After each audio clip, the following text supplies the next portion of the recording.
The news is live on DSTV channel 421, Go TV channel 144, and on your digital TV around the world. It's live on myjoyonline.com. I'm Bernice Abubedu-Lansa. The details now. The Ashanti Regional Minister has hinted of possible penetration of Volta Togoland secessionists into the Ashanti region. Simon Osei-Mensah says measures are already in place to curb a possible insurgence. He will not give further details, but told the Ashanti Regional House of Chiefs, led by the Asantehene Otumfuo Osei-Tutu, the security agencies are firmly on the ground. Since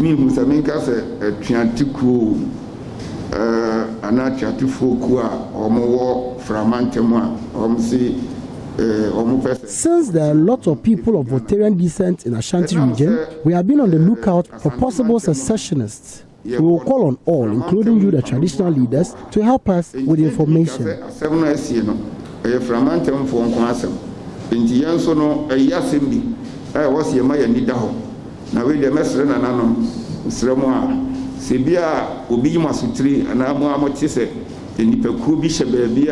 you see any group of people in your area being given military training or anything of that sort, please alert us. We have information that some of them are in the region and we are making efforts to arrest them. This is one of the reasons security in the region has been heightened.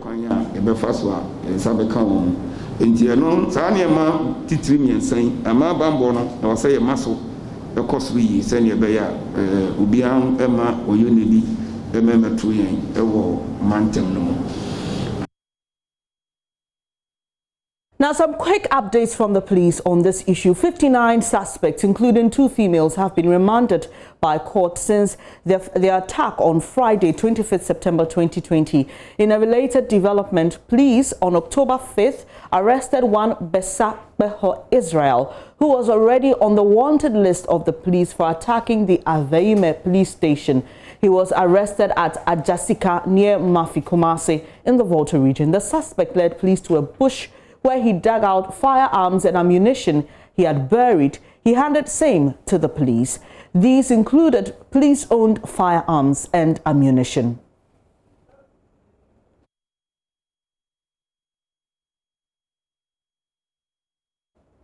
Now, a National Democratic Congress campaign team has been attacked by armed robbers at Idretia in the Ifija Kwabre district of the Ashanti region. The team, which is part of NDC's Alex Mould's campaign team touring the Ashanti region, fell into the hands of the highway robbers on Wednesday. 2 of the 5 people in the car were severely beaten by the robbers after one of them asked the others not to kill them. Joining us on phone with more details on this is Nanayao Jima. Hello, Nanayao. Tell us how the injured persons are faring and what degrees of injuries they sustained. So 2 people were injured through the beating of, after the beating of these armed robbers. So the 2 were taken to the hospital and they were treated and discharged immediately. What I know is that the women's organizer who was part of the incident is now having some psychological issues, which the medical professionals and others are working on to ensure that she's back to normalcy. And also the secretary of the party, Mr. Salu, is also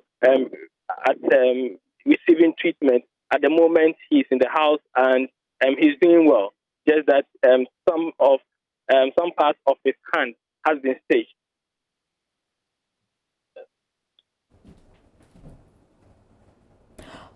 All right, Nanayao, can you tell us what time of the day this incident occurred? So, according to the victim, it happened somewhere around 9 p.m. last night, and they were returning from Idretia after dropping off Mr. Alex Mood, who was on a campaign tour in the constituency. So, they fell into this highway robbery. When they got there, there were 2 vehicles ahead of them which had parked. So they thought these people were having fault with their vehicles. But unfortunately, they had been attacked by armed robbers. So the robbers, one of them came to them with a gun. And 3 of the people in the vehicle, the NDC vehicle, managed to escape from the armed robbers. But unfortunately, 2 of them couldn't make it. So these two were the people who were beaten by the robbers, and fortunately for them, all that they could find on them were their mobile phones and some unspecified amount of money. Nanayao, yes. Sorry to cut you, but tell us what the police has been saying about this. That's if they've been speaking at all. So we've been to the police. They tell us they are still investigating the matter, and whenever there is an update, they will give us that information. So we are still working with the police, and they are investigating the matter, and whenever there's an update, we will be bringing that to our listeners. Nanayao, before you go, this is not the first time you are reporting an incident like this. Sometime last week, we heard of an incident involving a passenger vehicle. Tell us the nature of the Accra-Kumasi highway and the reports of highway robberies. All right, this one you are talking about is not the Accra-Kumasi highway. Okay. But we are talking about a road in the Efija Kwabre constituency. Okay. And this is in a very poor shape. At the moment, I'm on the road. There are some contractors on the road, but according to residents, the work they are doing here the pace is very slow. So robbers take advantage of it, especially when it rains. They come here since there are a lot of potholes in the road, which delays the traveling time, and they take advantage of that, block the road, and rob people who use the road often. All right, thank you, Nanayao Jiba, for the details.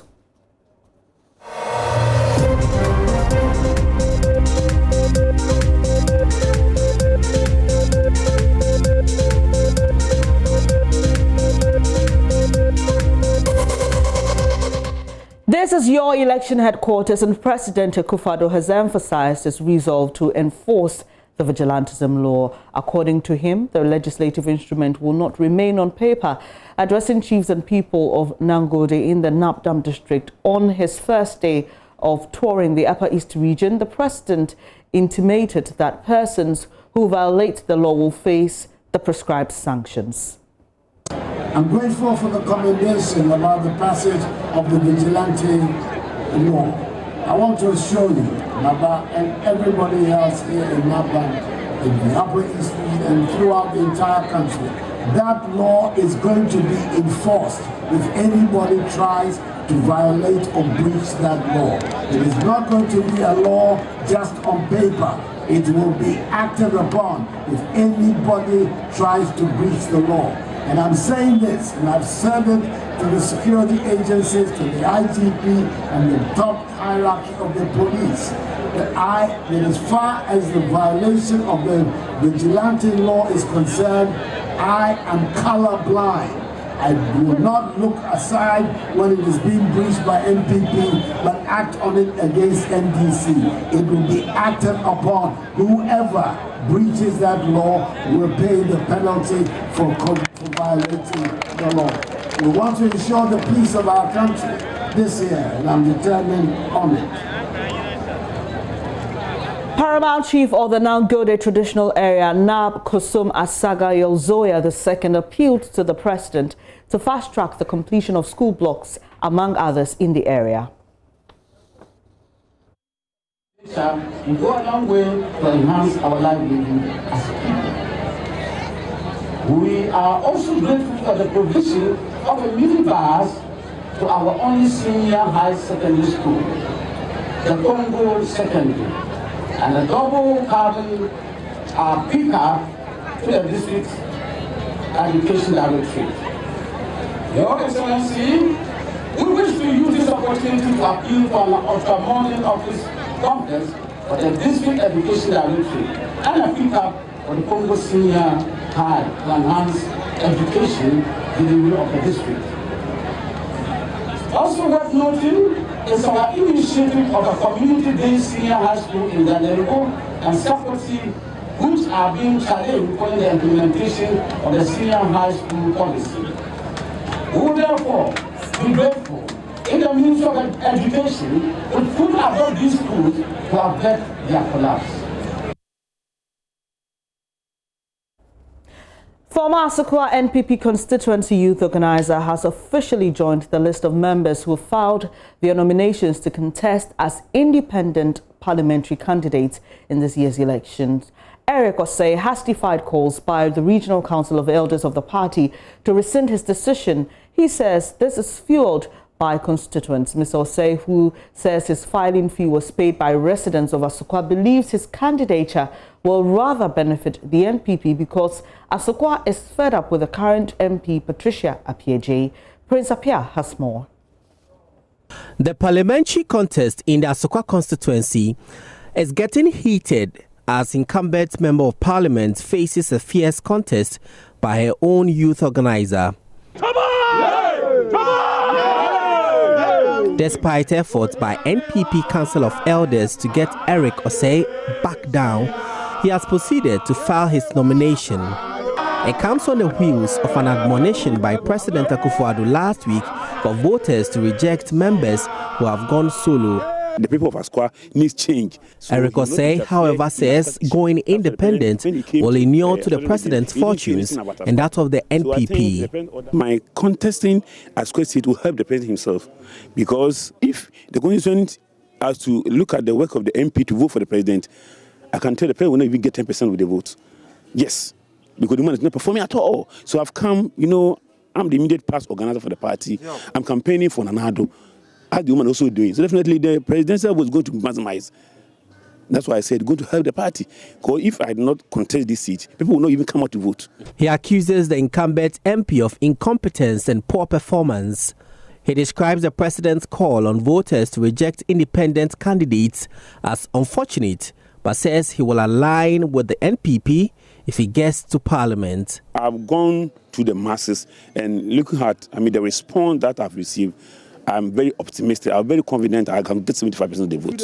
In parliament, we have the minority and majority side. Definitely, when I get the opportunity, I will align myself to that of the NPP. So they are saying that the party will not take you back. But I know, definitely, when I win, they will call me back to the party. Some constituents who accompanied him to the EC's office spoke to Love News. In the Bible, the second view. I told you to drivers, a young former, and so for my Yajiska, and the boy say, boy, and I ain't on a boilik. I don't have for sending me pie day, and one more to me a boasca mine. Who said, was able to a boasca mine? It didn't me do a say. Meanwhile, the MP, Patricia Appiah, who filed his nominations on Wednesday, is promising to continue development in a constituency when re-elected. That I'm prepared for the battle. Because I know my party has performed creditably. I've also performed creditably, and I believe the people of Asokwa are going to give me their optimum support. The one that my president called boom, boom, boom, votes. In my third term bid, more development, and I'm also looking at ensuring that the education sector is also well managed. Prince Appiah reporting. The former Asokwa NPP constituency youth organizer is not the only member of the NPP who is seeking to be a member of parliament on an independent ticket. President Akufo-Addo says NPP members going independent is a sign of disrespect to him. He's asked voters to reject such persons. Political scientist Dr. Ali Duseidu has been speaking about the impact of this on the party.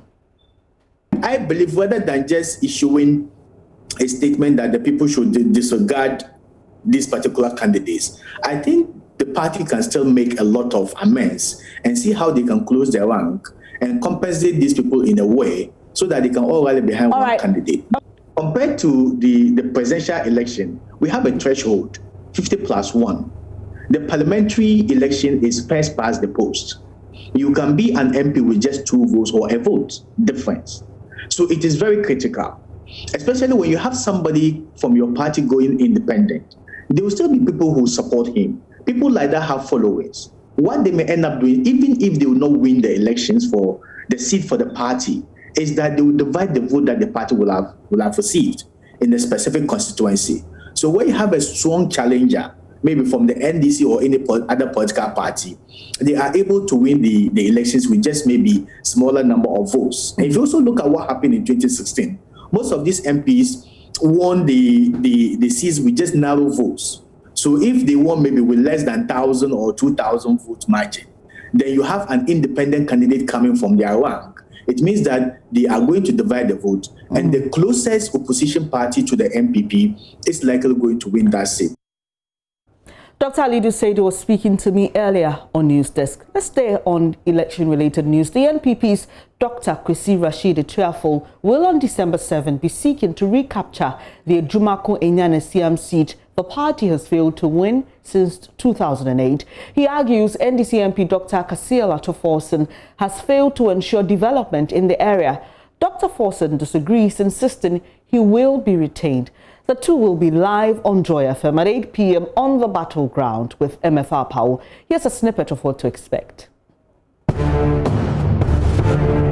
That in-house bureaucracy, that in-house problem that we have, that has caused us our seats, it seems to have been patched. It seems to have been solved. We can only lose the seat when we are fighting. This year we can assure you that there's nothing like that.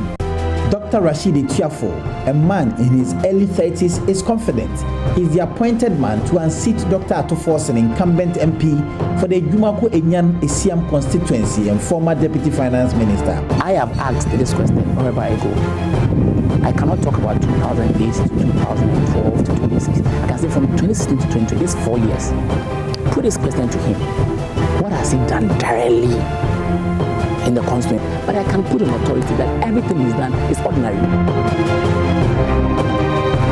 But are these mere words, or they are words backed by deeds on the ground? Let no one brag to you. Let no one create impression outside the constituency that is heavily contested. I do not see that. And I can assure you, by the end of December 7th, 2020, Atoforsen and the NDC will hold the Jumako Enyan Isiam.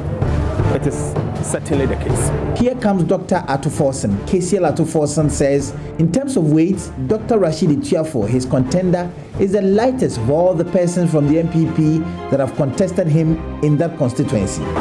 Among the candidates that have contested in the last 3 elections, I've more or less contested 3 people. Yes, one died, so about 4 people that have come out to contest me. But among all of them, he is the lightest of all the weight I've contested with. The lightest of all the weight. And you'll see his smoothness level pretty soon. The bragging must stop.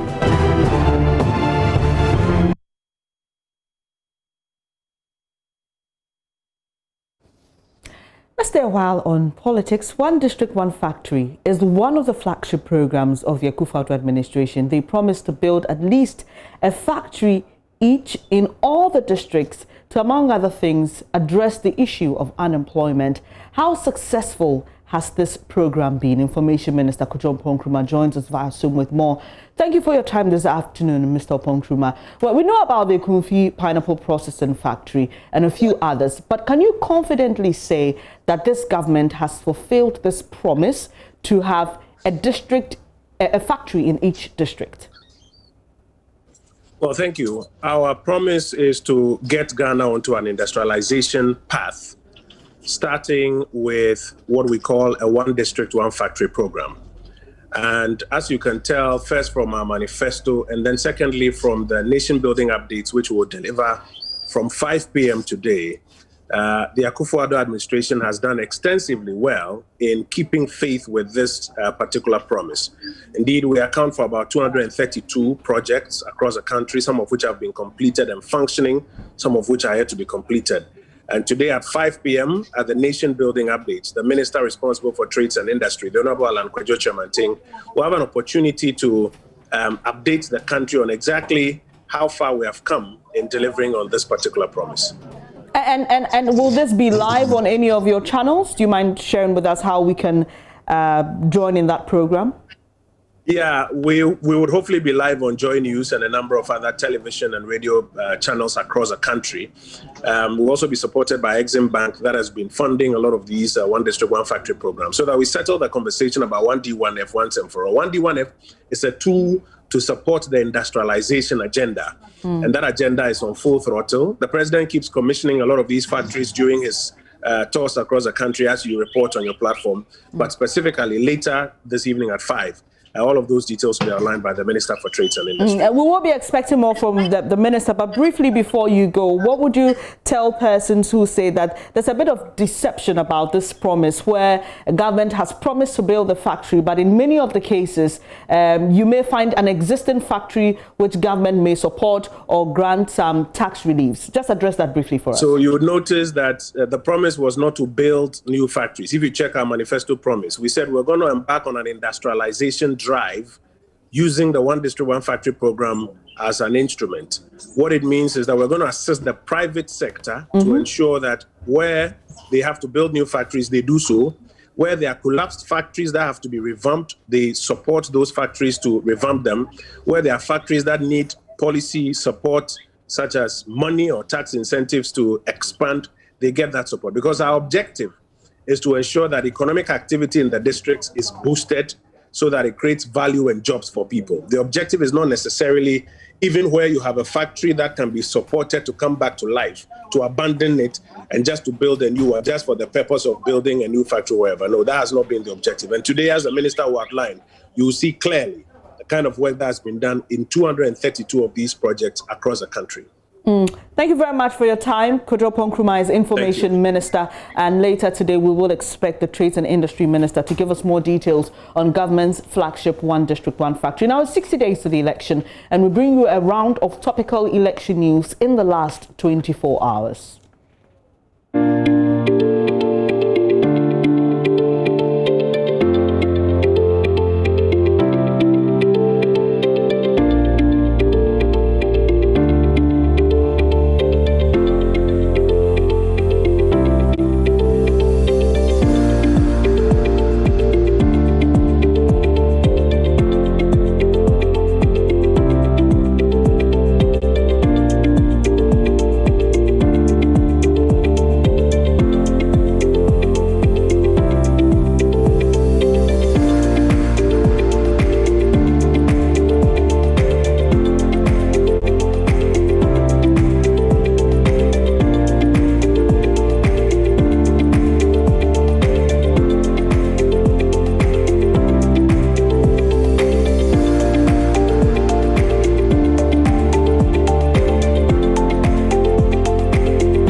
As you may know, today is the grand finale of the 2020 National Science and Maths Quiz, and it's between Presec Legon School, Adisadel College, and Opoku-Wari School. And we usually bring you the thrill, the fun, we show you old students. But this time round, we're hearing from a mother of one of the contestants of Presec Legon, Diana Gakpeto.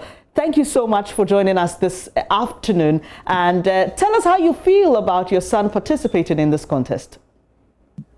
Oh, let me say that I'm so thankful to God for this opportunity granted my son and also to this family and to the other dear fraternity and all our loved ones.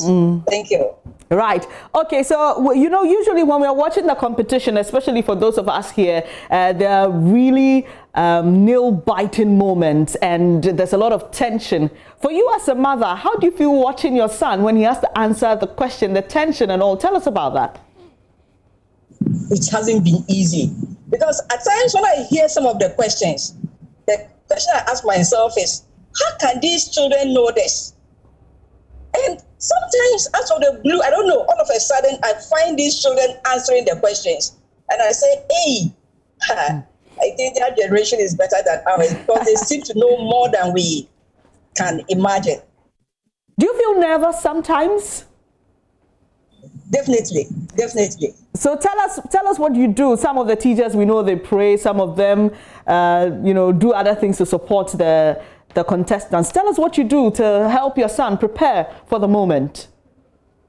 What I do is to pray and occasionally send him a text, a biblical quotation encouraging him. That is what I do. So what are you expecting today? Presec want to win it for the 6th time at the saddle, for the 2nd, Opoku-Ware for the 3rd.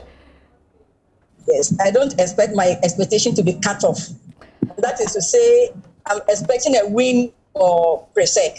Great. Well, we will be looking for you, hopefully get your reaction at the end of the contest, but we wish all the contestants the best. That is Madame Dakpeto. She is mother of one of the students contesting for Presec Legon. You're watching Joy News today with me, Bernice Abubedu-Lansa. Coming up shortly in business, the Telecoms Chamber shows interoperability platform for mobile money transactions is still safe as some countries experience hacks in their systems. We've got details shortly.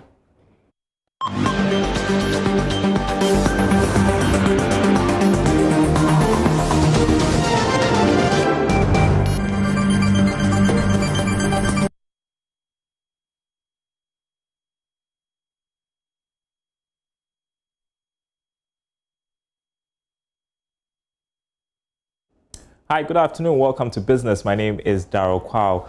Unidentified hackers compromised the systems of Pegasus Technologies, a company that integrates mobile money transactions amongst telcos, banks, and other local, regional, and international money transfer services, making away with a yet-to-be-known sum, but said to be millions or billions of shillings. Now, the most affected firms are the leading telcos, Airtel and MTN Uganda, as well as Stanbic Bank.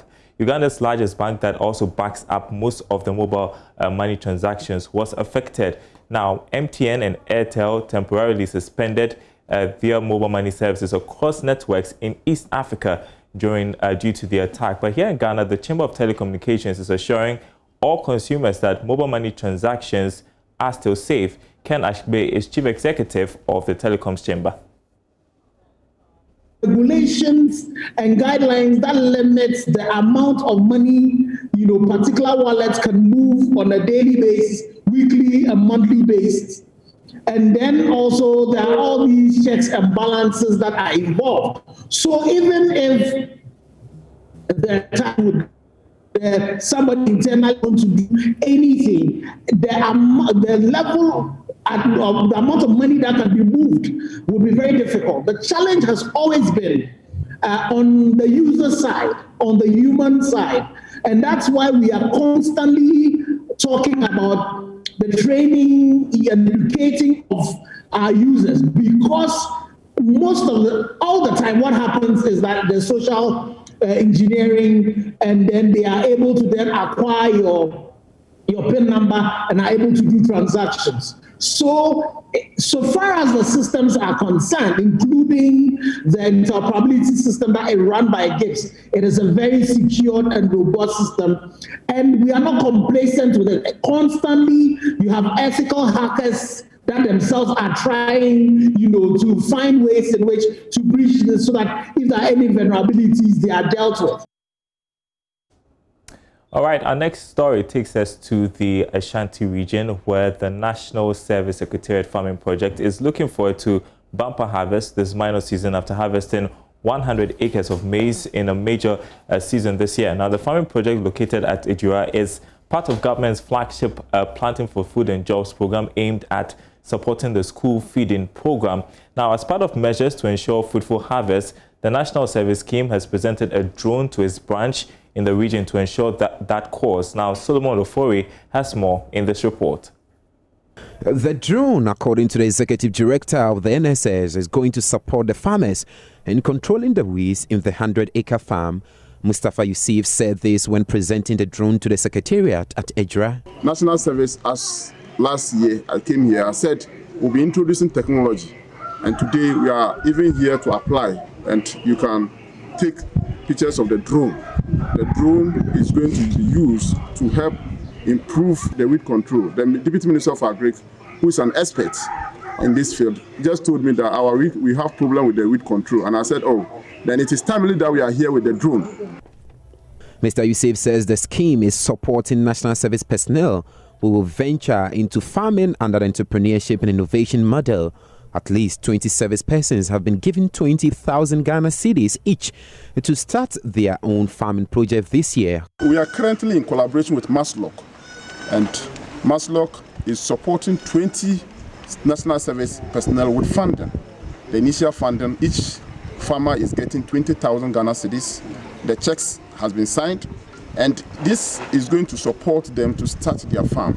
And we, as you are aware, we also do animal farming. We do poultry. So most of them are going to go into poultry, and others also go into crop. So the crop farmers will crop, harvest, and give it to the poultry farmer, the animal farmers, to also feed, use it, process it. We have people who also be doing processing. The process is sell it to the animal farmers so that they can use it to feed their birds. In a related development, the Ministry of Food and Agriculture has reiterated the need for more educated persons and professionals be encouraged to venture farming. Deputy Minister of Food and Agriculture in charge of animal crops says government will continue to create the enabling environment to advance the move. Dr. Sagri Bambangi, however, tells Love Business young graduate involvement in farming is a great initiative which will lift the face of farming in the country. For a scheme like this to be involved in farming sends a very strong signal to the youth that we are sending a message to them that farming, after all, is not bad and it's not for only those who are unlettered, that those who have gone to school, because when you go to school and complete university, that is the first place that you get a job to serve your nation. And if such an institution is engaged in agriculture, then it sends a very strong signal to our young graduates that agriculture is part and parcel of us, and therefore we should embrace it. Reporting for Joy News, Obi Deshie Ofori Amanfo. That's it for business. What's up next? Hello, good afternoon and welcome to the sports segment with me, Oreku Ampofo. We start off with the Ghana Premier League, where Mediama are preparing to drag Asante Kotoko to the Ghana Football Association for tapping up their star midfielder Justice Blay. The two-time FA Cup holders are accusing officials of Asante Kotoko of luring their powerful enforcer to Kumasi. Now, Blay underwent a successful medical in Takwa at the weekend after returning from a hugely successful long loan move at Kotoko. Joining us via the phone lines is Communications Director of the Takwa-based club, Patrick Akoto. Patrick, can you kindly take us through what the situation has been since Justice Blay took his test and what's happening right now?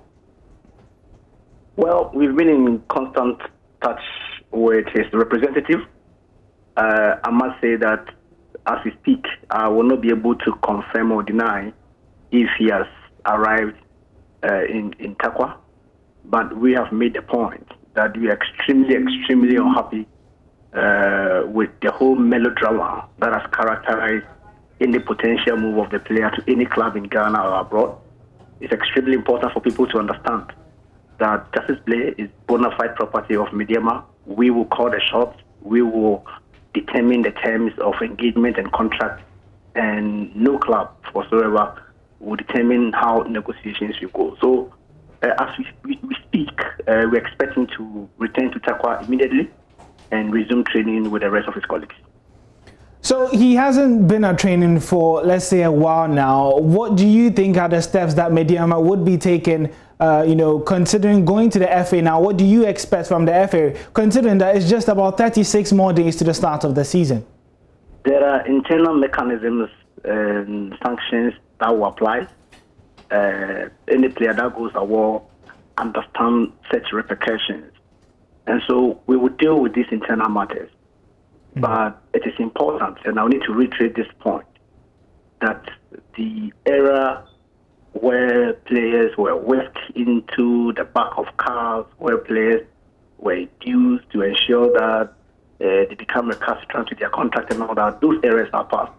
We are in a new dawn, we are in a new era, we are in a professional era. And it's important that everybody respects that. Indeed, we shipped him out on loan to Kotoko for a year. It has ended. He had a fabulous campaign in Kumasi. But it does not mean that he's a player of Kotoko or any other club. He is the bona fide property of the Moving Yellows, and we will determine his future and his next line as far as his club career is concerned. We will call the shots, and that is it. Certainly, you would be calling the shots, but what we do know is that Asante Kotoko have been told a very hefty price to be able to, purchase Justice Blay. Where do you stand in terms of the negotiations with Asante Kotoko? Well, not in particular reference to only Kotoko. There are other competing clubs in pursuit of Justice Blay. The club has not taken a decision yet as to the next line of questioning, but I, of course, can confirm to you that Kotoko, just like other clubs, have made inquiries, and we are still talking.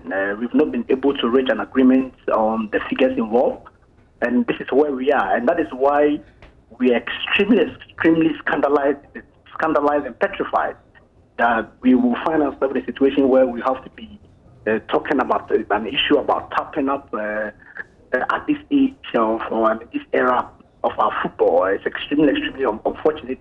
But like I said, discussions are still ongoing between the top echelon of some of the clubs that are interested in our starman, and we will hope to find an amicable truth to this whole telemundo, which has dominated the major inches in the Ghanaian media. Okay. All right. Thank you very much, Patrick Akoto, for joining. Good afternoon. Welcome to Showbiz here on JoyNews. The now president of the Creative Arts Council, Mark Okrekumante, has advised against pushing for the reopening of nightclubs in the country. He said although the country may not be recording as many new COVID-19 cases as it used to some months ago, it does not mean the country is virus-free. Speaking on Daybreak Hit on Hit FM, he explained that this is not the time for people to be complacent and party while the pandemic is still around. I know how hard we are hit. It doesn't affect just the nightclub owners. But even in Ghana, last week we were asked, is it B bar or something? B. B. And right now, to draw a line after Rhapsodies, between a nightclub and a pub, really, are you able to tell the difference? Correct. And so if Bar B is operating, maybe the traditional nightclub with the lighting, the ones we used to know, they are the ones we know as nightclub. Those they cannot operate because you know that somebody sent a message and said ventilation. Nightclub like a radio studio or a TV studio. You can't put a window there. It will defeat its purpose. Your ACs and everything, even the whole vibe will die. And so it is not possible to do that. But I think that relatively we have done well when it